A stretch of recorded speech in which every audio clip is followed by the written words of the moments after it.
You betcha. It's that time of the week again. It's time for Create or Die, a little program that we put together to get all you creatives out there in sync with one another. You know what I'm saying? Like, you be floating, doing your own thing, and we're going to bring you together. So we're all on the same page. So you know what the haps are outside of your little bubble. Okay, because we know we're designing at our different agencies or in-house at some corporate place, and we get in the grind, we're doing our thing. We forget that there are others out there having maybe a similar experience or maybe a completely different experience. And that's what it's all about. How can we learn from each other? And like you know, oftentimes we have guests on the program, and you know, it'll be me interviewing one person that I've come across either through introduction or in my experience through working as a creative professional for nigh on to 20 years, right? A long time. And so it's exciting, you know, but this time we're doing something a little different. This time we've got quasi guests, multiple, 7 to be exact. And you may say, how is that possible? Are they a guest or aren't they? Well, they don't know that they're a guest. I'll put it to you that way, okay? So, yeah, awkward, right? No, this is me consuming things like TikTok, Instagram, Facebook, Reels, whatever. Be honest, it's usually TikTok. And I find, you know, those knowledge nugs floating around the interwebs, and then I pull them together and bring them into something a little bit more digestible. You know how you go to McDonald's or Chick-fil-A and they give you like 6 nuggets in one pack? Or if you're really in the mood to consume, you might get the 12-pack or the 10-pack, depending on the establishment. This is a 7-pack. I know, a little unorthodox, but bear with me. So if that sounds like something you're interested in, and to see, you know, like, where am I going with this, you need to stay right here.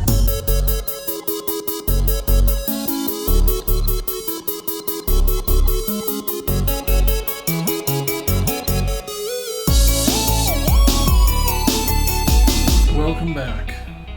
It's still me, Mike. And for those of you who are maybe just listening to this podcast, I feel bad because, you know, here we are, season 2. We've upped our game.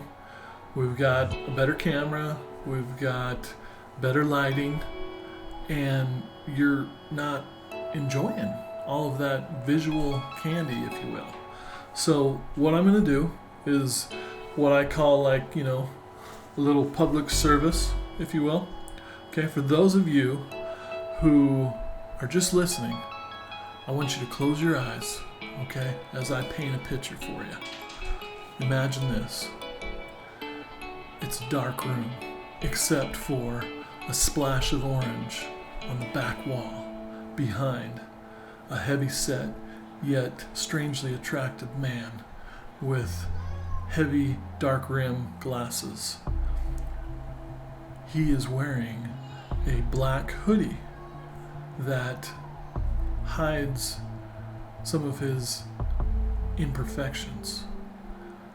He's got a short beard that is probably 2 weeks worth of growth, and then a trim in there somewhere. And then you top it all off with a black and white trucker hat with a skull, a black skull, right there in the center. And there you go. You're welcome. That is what you are missing if you're just listening to this. Go ahead, open your eyes, and if you were driving, I apologize. We cannot be held responsible for any accidents or anything like that, so I hope you didn't close your eyes if you were driving. For the love of all that's holy, please. I don't need that. You don't need that, right? More importantly. But seriously, folks, it's time to get into that segment of that part, if you will, of the program, okay, where we feature our faux sponsor. This time around, we've got a little product that I use to help make these podcasts and other videos. That's right, it's the Manfrotto tripod. This one I'm showing here on camera is a small desk version of the Manfrotto because my bigger tripod is currently being used to film this podcast. Now remember, Manfrotto. If you don't have a Hobbit to hold your camera, get yourself a Manfrotto. Thanks, Manfrotto, for being our faux sponsor of episode 56 and for your participation unknowingly in this program that I get no compensation from. So one of these days we'll iron out the details there and you know, maybe get some back pay. That's cool, right? All right. Well, let's move on. I can tell that y'all are like, what? Hobbit? Where'd that come from? Think about it for a minute. Manfrotto. All right. We're moving on. So, like I mentioned on the outset, this is one of those episodes where I bring on these quasi-guests. I've got 7 of them. And these are things that just kind of stuck out at me as I was doing the doom scroll on the iPad or the phone. And I do that not because I'm trying to pass time, but it's because I'm mining nugs. Okay? And this, like I mentioned before, we got you a 7-pack. So let's just jump right in. And I'm going to weave these all together into a story. At least that's the plan. So let's see what happens. First of all, you know how you're living your life and things are happening to you? You might think they're happening to you, right? And they are. But they're happening for a reason. It's on purpose. And it's our job, if you will, if we want to learn how to navigate our lives for the better, I believe, and so does this guest, as you'll see in a moment, to kind of take what's thrown our way and try to figure out, what am I supposed to learn from this? So let's go ahead and roll this clip from Chadd Wright. Now, if you don't know who he is, he's a, I believe, former Navy SEAL. I don't know if he's currently doing it, but he's an intense dude that's been through a lot, and he's amazing. You can tell he's made of something stronger than the most of us. Chadd, let's hear what you got to say. Whatever you're going through right now, it's happening on purpose in order to forge you into the person that you were created to be, ultimately. Whew. Yeah. So, like I said, he's made from something special, you know. Right out of the throes of Mordor or something. He's been up that mountain, through a battle, fighting those orcs, like literally. And he could have said, this is too much, it's going to break me. Or he can say, no, I'm going to defeat this battle. I'm going to push through. I'm going to become harder and stronger and better than I ever thought I could. And so, what's going on with you? You know? I don't think most of us have any appreciation whatsoever how hard it would be to be like an elite special forces individual, like a Green Beret or a Navy SEAL or whatever. So Yeah.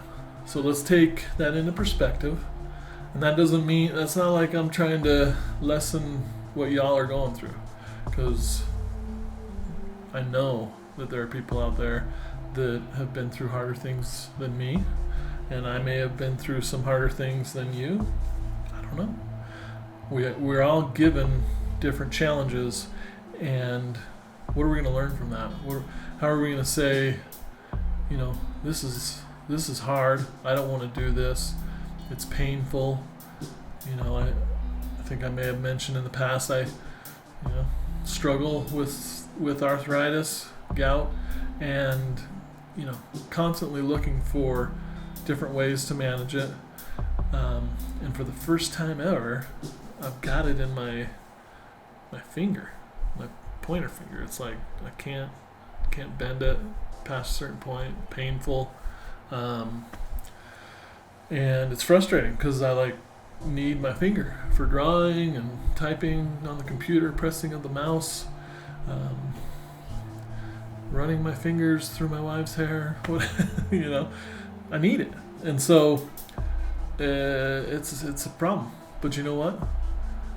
As my good friend and mentor, Mr. Brandon DeWitt, God rest his soul, used to say, pain is a luxury of the living. Think about that. So when I'm not in pain, man, I really appreciate that, and I can relish in how wonderful it is to be free of pain, right? That's just one random example, but hopefully you get where I'm coming from. And so let's take this into context. We're all starting somewhere. This is happening to us for a reason, right? We all have to work through our stuff, and we can decide, how we respond to that. And if you think about it, if I really twist it and try to bring it back to what it is we're talking about here, which is personal branding, and this may be the first you've heard of that, unless you saw the title card, but for this episode. So personal branding, and we'll hear about it here in a moment from a couple of my other quasi guests, if you will. But essentially, it's what others expect from you. It's a promise. It's like when you walk through the door or you're about to say something, they've got a pretty good idea of what it's going to be, because they've grown to expect that, hey, this is the class clown, or this is a guy who always tries to bring some kind of humor to or levity to a situation. That becomes your brand, and we can shape it, but we can't just go around telling people hey, from now on I want to be known as the person who is serious. No, we have to exude seriousness or discipline, and whatever that means. So you all know what I'm talking about, right? Well, let's go ahead and hear from another one of our guests here, Mrs. Leila Hormozi, and I don't know if I pronounced that correctly, but she is the wife of and business partner of Alex Hormozi, and they're a force to be reckoned with. Definitely big players in the social world, but they've got their businesses and are crushing it on multiple levels. So, Leila, what do you got to say about branding? People will sacrifice their reputation in the short term to get views, and then long term they are harming the building of a brand, or at least building the wrong brand, not the one they want. And I think that a lot of people think they want views because they don't understand what brand is. Brand is playing the long game, which is being okay with getting less views in the short term, knowing that you will outlast everybody else because you will have the brand you want in the long term. Yeah, that's great. So that was, specific to social media, for example. She talked about views and people kind of sacrificing, who they really are, or selling out and saying, I know if I post this type of video, it's going to get me views. But then you become this person. Your brand is this sellout, this desperate person who's just going to do whatever they can and post whatever they will to get them views, and it's a temptation, and it's hard, and if you've done that, guess what? Brands are evolving, so you can kind of right that ship if you get in line. But what's interesting there is if you don't make those mistakes, and instead you focus on the type of content you want to create, maybe it's a visual thing. Like if you go to the Create or Die YouTube page, you can see that we've got a handful of colors that we use in our thumbnails. It's got a feel to it. You tell me if it's good or bad, right? But, this definitely gives me hope, because there ain't a whole lot of views on all those videos currently. But eventually, people are going to come to that page and see, wow, look at all this great content, and these thumbnails are beautiful, and it makes sense, and it's organized into different playlists, and this is a guy, this is a brand, whatever, that has it together and has been doing it for a long time. Now, the master of branding, in my opinion, Mr. Seth Godin, he's written several books, speaks on the subject all the time of design and branding and marketing. He's got a thing or two about personal branding, and I kind of teased it up with some of the things I said around the class clown initially. But let's go ahead and roll that clip. Seth?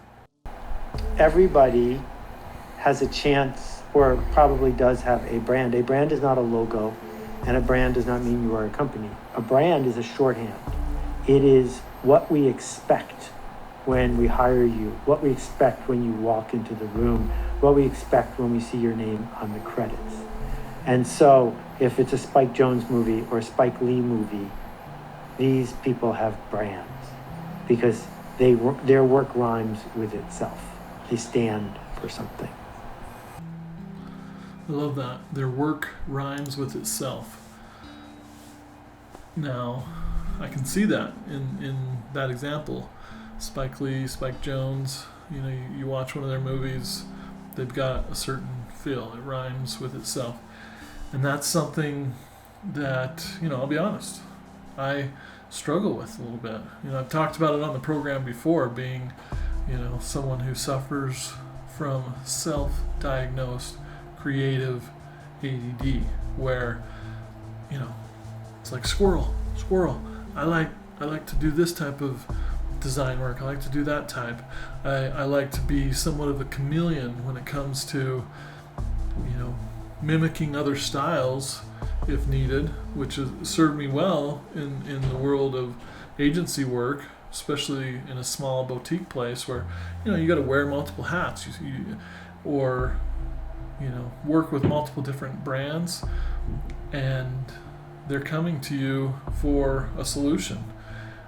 And your specific style, if you have one, may not, maybe too masculine and strong and energetic for like some company who is trying to create something corporate or for childcare or something to do with healthcare or whatever. And so there's an argument, do you get less work and position yourself as I'm the guy you come to if you want logos designed or identity designs in this kind of aggressive, masculine vertical? Come to me or whatever. And then, sorry, I don't do soft healthcare type stuff. And I think there can be a progression to that. I mean, I think that's my dream in the end is, I've worked in the agency world, I've worked in house, I've been someone who can deliver, multiple different platforms. I've been able to work as a creative leader and kind of meet the specialists on their own level, and it's served me well up to this point. But as I get older and I look to transition into another phase of my creative content creation, I may veer more into that one lane, which is kind of a characterized, illustrated, game-infused sci-fi, and as you can see, I'm having a hard time putting a bow on it, but I know there's a style in there somewhere, and every once in a while it surfaces, and I'm like, yeah, that's me. But then, it disappears and I lose it. And so I'm a work in progress, and this podcast is for me. It's like, get your act together, dude. Figure your junk out. Are you gonna be just one of these? And I didn't share the entire clip from Seth Godin, but go check it out. Am I going to be one of these wandering generalities or generalists? Someone who is almost a commodity. It's like, I can do 10 things. Well, I can do 12 things. Well, I can do 14 things. And I can do it for cheaper. And rather than being that specialist where it's like, if you need that sci-fi characterized random character thing illustrated and put into the cool motion graphic piece, then Ike's your guy, right? Yeah, I'm not there yet. I'm trying to narrow it down. It's hard to pick. You got 31 flavors of ice cream and you can only choose one for the love, right? So, me, I want that quadruple cone. We can get a little bit of that, a little bit of that. Yeah, I'm getting off topic here. But in the end, at some point, brand is going to be super important. And that's something I've started to realize for myself. It's not just me learning how to mimic types of styles or other people's artwork or just to appease the client and get that next paycheck. That there's a place for that, and it's served me well, but I need to figure out what that next step is. And it may not be that I specialize, and I'm sorry for making this all about me, because really it's about you. But hopefully you can put yourself in my place and say, yeah, I resonate with that. I have that problem too, or I've got that figured out. This guy's got some real problems. And then tell me about it. How many problems I have. Put it in the comments, please. I'd love to hear about it. And we'll just add them to my wife's list. I kid. But yeah, so there's different ways to kind of specialize. I can do maybe multiple forms of use multiple media vehicles, whether it's illustration, motion design, 3D, 2D, mash it all together, but it's in this one lane. I'm only in fintech, or I'm only in, extreme sports, or yeah. So it's a work in progress. And just to kind of put a nail on the head here, we got to be intentional, okay? You can just let things happen to you. That first point we made here about things happening for a reason. Chadd Wright shared with us kind of that we need to realize that what's happening to us is forging us, but at the same time there are things that we can control ourselves. We can put ourselves in situations, we can have a self-talk track that is positive and optimistic. So being intentional is key.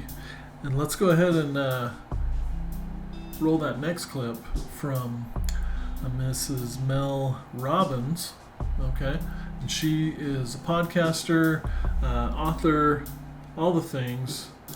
Super sweet woman who seems to have things figured out. She's going to talk to us a little bit about how we can start to act like the person that we want to become. Intentionally act like the person you want to become. Because when you intentionally act like the person you want to become, your brain sees you taking those actions, so your brain starts to change the way it relates to you. When your brain sees you high-fiving yourself in the mirror, it starts to go, oh, wait a minute, Steven loves himself. Steven's cheering for himself. We don't beat Steven up. Yeah, I love that. It's like, how powerful is this internal talk track that we have with ourselves? You know, I've spent, to be kind of vulnerable here, and maybe you've already figured it out, I've spent the majority of my life telling myself, like, you're huge, you're big, you're, awkward, whatever. And, you can't do that thing. You're not someone who's in shape. Everybody needs a fat friend, right? Now, I know it's all relative. Everybody's at their different places in life. It's important that we talk positively about ourselves. We're looking ourselves in the mirror and we're saying, man, you're looking good. Wow. You're probably going to eat real healthy today, aren't you? Because you're looking so good. High five. All right.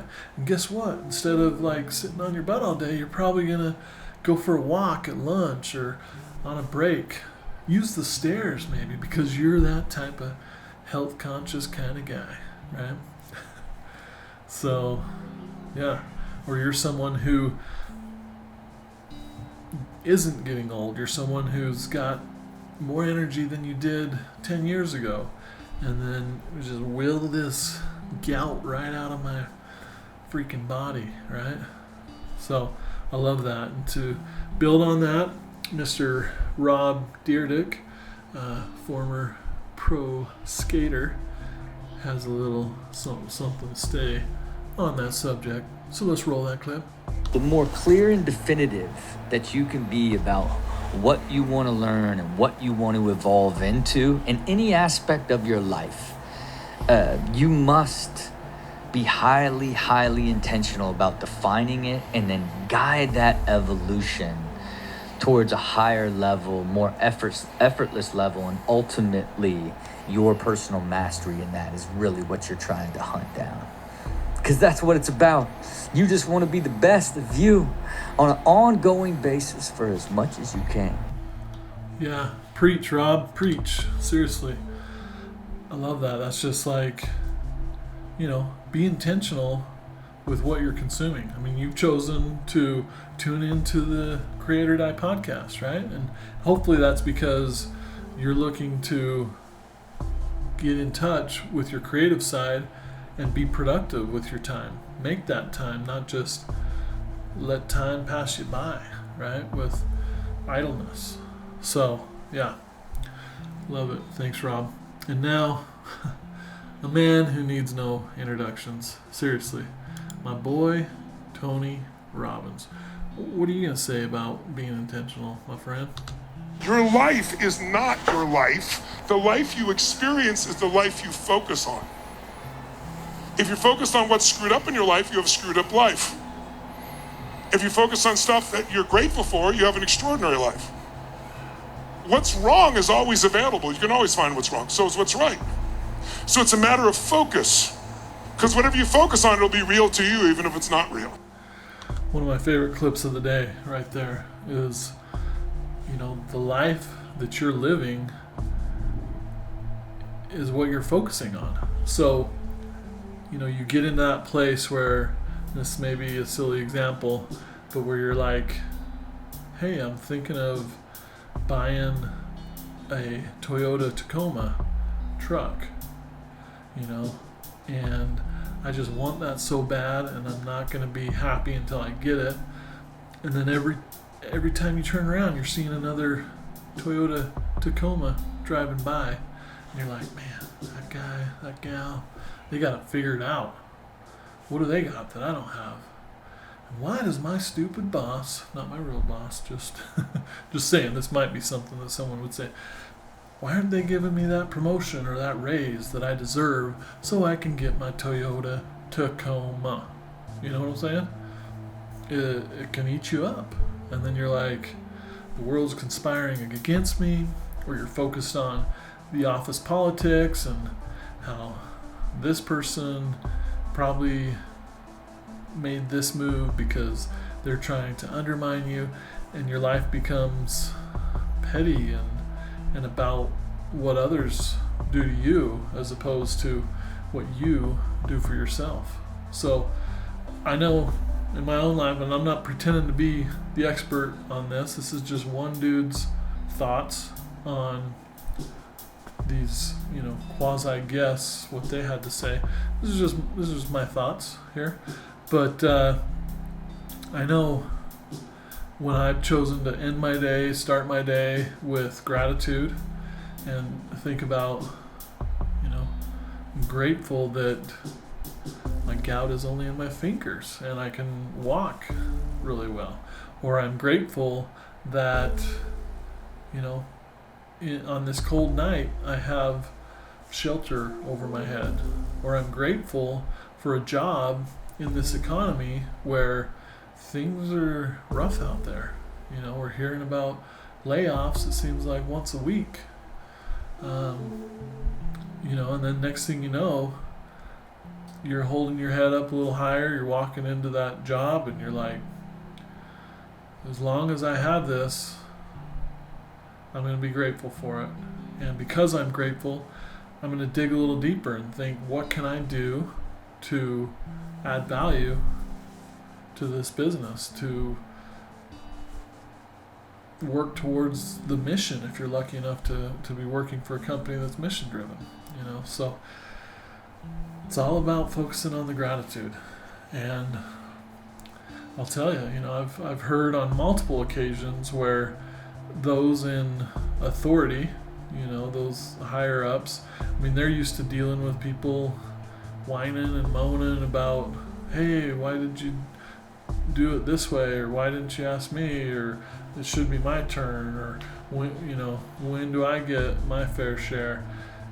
And so when they hear that rare person come up to them and be like, thank you, or send a quick Slack message and say, I appreciate that bonus, or I appreciate that feedback, or thank you for that team lunch. Even though the company technically paid for it in most cases, it's like that leader chose to use the company's funds in a way that benefited you directly, and that money came out of the ad budget or whatever. So man, it's amazing how just what we focus on, and I've seen this, like I said, like time and time again, it's amazing how much that can really change our life for the better or the worse. It's your choice. It's your choice. And you might say, whoa, dude, you're getting off topic here. You're getting deep. It's like I thought this was about personal branding, or branding in general, because it kind of applies to both, whether you're branding yourself, a person, or a company, an entity. It's the same. But these are some things that if we're intentional about what we're doing, which has been this whole section, whether it's what you as a brand are doing, like as a company, or you individually, that's going to be huge, because you can't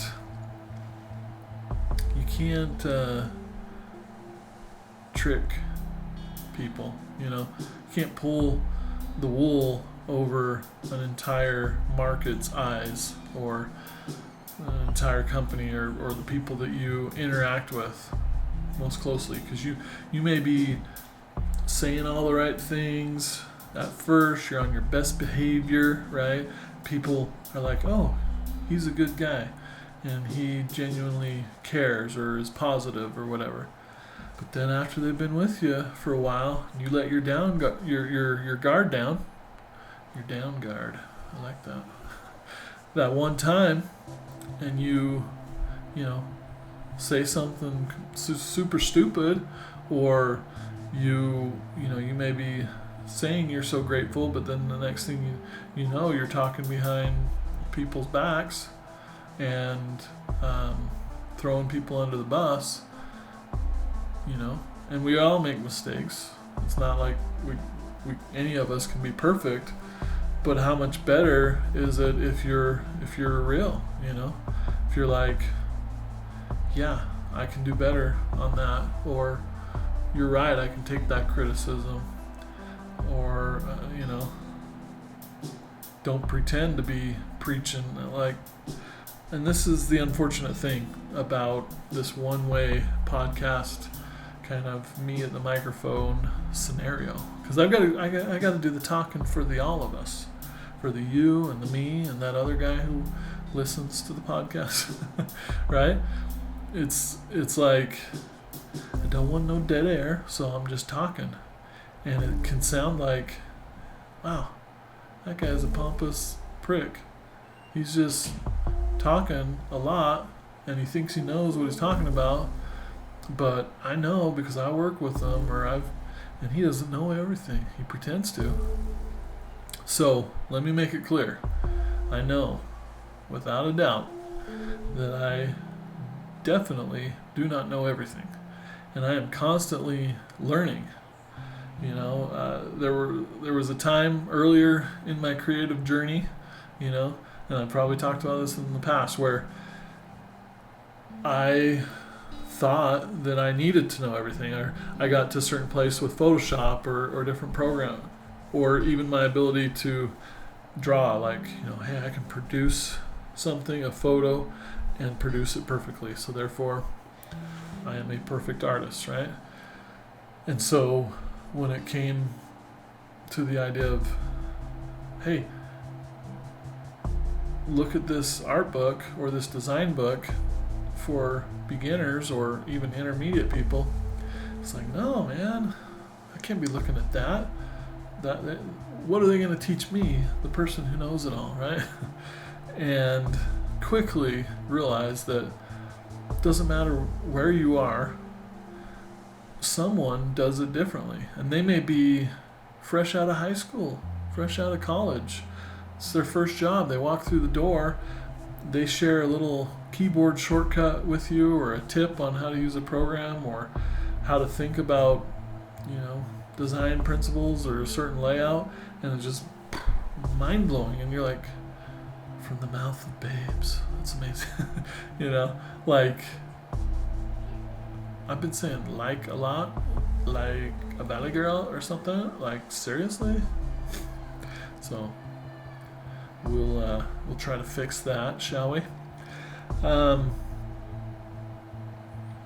yeah, so we've made that clear. I don't know it all, but I do know that these quasi guests I've had on the program thus far are sharing things that you can benefit from, I can benefit from, we all can benefit from.